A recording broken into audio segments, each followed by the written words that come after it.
بسم اللہ الرحمن الرحیم۔ السلام علیکم۔ ڈھیروں دعاؤں کے ساتھ اور جون کے ماہنامہ ابکری کے ساتھ حاضر خدمت ہے جی۔ آج اس کی ہیڈ لائن میں آپ کو پڑھ کے سنا دوں۔ یہ جون کا ماہنامہ آ چکا ہے۔ سب سے اس کی بڑی اور خاص بات یہ ہے کہ چوتھا لاہوتی نقش اس شمارے میں شائع ہو چکا ہے، جو صفحہ نمبر 41 پر ہے۔ اس کو ہم ریڈ کریں گے اور بتائیں گے کہ اس کو فیل کیسے کرنا ہے۔ اور اب اس کی ہیڈ لائن پڑھ لیتے ہیں۔ ہر وقت جوتے برسانے اور گالیاں دینے والا شوہر بھی بدل گیا۔ قاتل پوچھنے پر مجبور، تم کیا پڑھتی ہو؟ ہماری بندوق نہیں چلتی۔ عزت اور بھوک کے ستائے اس عمل سے خوشحال ہو جائیں۔ نوجوان بچیاں بانجھ کیوں ہو رہی ہیں؟ میرے 7 سال کا تجربہ۔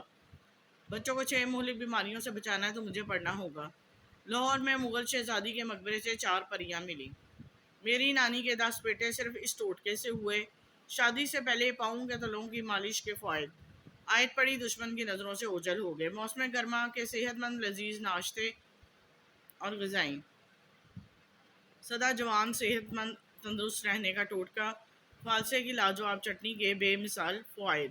جی یہ ان کی ہیڈ لائن تھی جو میں نے آپ کو پڑھ کے سنائی۔ آگے چلتے ہیں، شمارے کے پہلے جو ٹاپک ہوتا ہے اس کو ریڈ کرتے ہیں، دیکھتے ہیں کہ آج کیا ٹاپک ہے اس بارے میں۔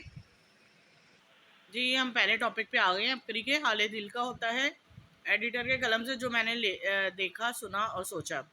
اس کو پڑھتے ہیں۔ اس کا ٹاپک ہے جھوٹی قسمیں کھائیں دولت مند ہو جائیں، تجربہ شرط ہے۔ پڑھتے ہیں اس میں کیا لکھا ہوا ہے۔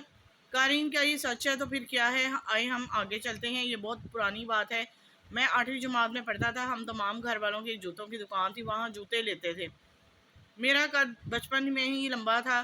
میں اس دکان پر گیا تو میرے پاؤں کا جوتا نہ ملا جو میں نے اسکول پہن کر جانا تھا۔ اماں رحمۃ اللہ علیہ نے فرمایا خود جا کر لے اور مجھے پیسے دے دیے۔ مجھے یاد ہے اس وقت میری جیب میں 60 روپے تھے۔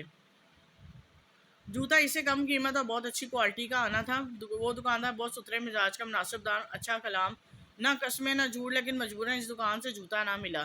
میں اسے چند دکانیں چھوڑ کر ایک دکان پر گیا۔ مجھے دیکھ کر مسکرایا، کہنے لگا بیٹا کیا کہتے ہو؟ وہ شخص اس وقت شاید کوئی 40 سال کے قریب ہوگا۔ میں نے اپنے جوتے کا سائز دیا، اس نے وہ جوتا دیا۔ بہت ہی باتیں کرتا تھا، کہتا تھا کہ مجھے پتا ہے تمہارا سارا خاندان اس دکاندار سے جوتے لیتا ہے، جبکہ اس کا مال 2 نمبر ہوتا ہے۔ ہر تھوڑی دیر کے بعد قسم اٹھاتا اور کہکا بھی لگاتا، کبھی سنجیدہ بھی ہو جاتا اور بار بار یہ بات بتا رہا تھا کہ اس کے جوتے اچھے نہیں ہوتے، جلد پھٹ جاتے ہیں، ٹوٹ جاتے ہیں، اور باقاعدہ کہہ رہا تھا کہ گندا مال بنواتا ہے اور مہریں اپنی مرضی کی لگواتا ہے۔ قسم کھا کر کہتا ہے کہ بہترین مال بنواتا ہوں۔ اپنی والدہ رحمۃ اللہ علیہ کو جا کر کہنا کہ آئندہ جوتے مجھ سے لے۔ میں جوتے لے کر گھر آیا تو اماں رحمۃ اللہ علیہ نے دیکھتے ہی کہا جوتے کہاں سے لے کر آئے ہو؟ میں نے ساری باتیں اماں کو سنائی۔ اماں رحمۃ اللہ علیہ فرمانے لگی تم وہاں سے جوتے نہیں لینے تھے، تمہیں کہہ کر آنا تھا وہ جوتے منگوا لیتے۔ میں اپنے گھر کے ملازم کے ذریعے کہہ دیتی وہ جوتے ہمارے مطلب کے منگوا کر بھیج دیتا، مگر مجھے تجربہ نہیں تھا کہ کیا کرتا۔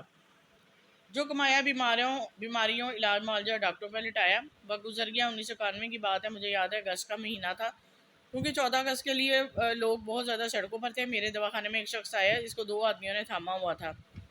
ہائے ہائے کر رہا تھا۔ وہ بیٹھا، جب اس کی باری آئی تو میں نے غور سے دیکھا تھا یہ تو وہی جوتوں والی دکاندار تھا۔ حالات پوچھے تو کہنے لگا دل کی بیماری ہے، پٹھے صاحب کمزور ہیں، جوڑ ختم ہو چکے ہیں، کمر دکھتی ہے، تھوڑی دیر بولوں تو سانس پھول جاتا ہے، ہر وقت جسم نڈھال، اب تک 5 آپریشن کروا چکا ہوں۔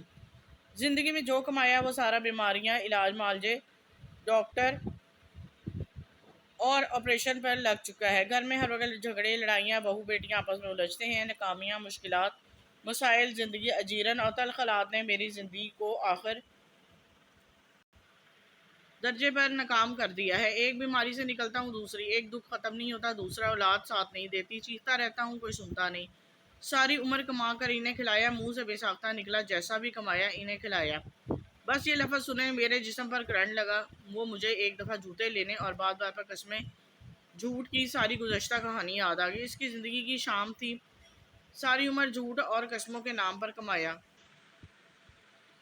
اولاد کی شکل میں اور صحت کی شکل میں بے وفائی اور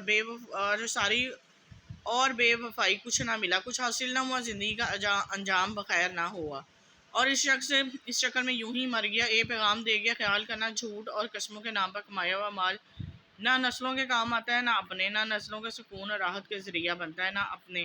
آئیے میں ایک اور واقعہ سناتا ہوں جو اس سے بھی کہیں زیادہ عبرت ناک ہے۔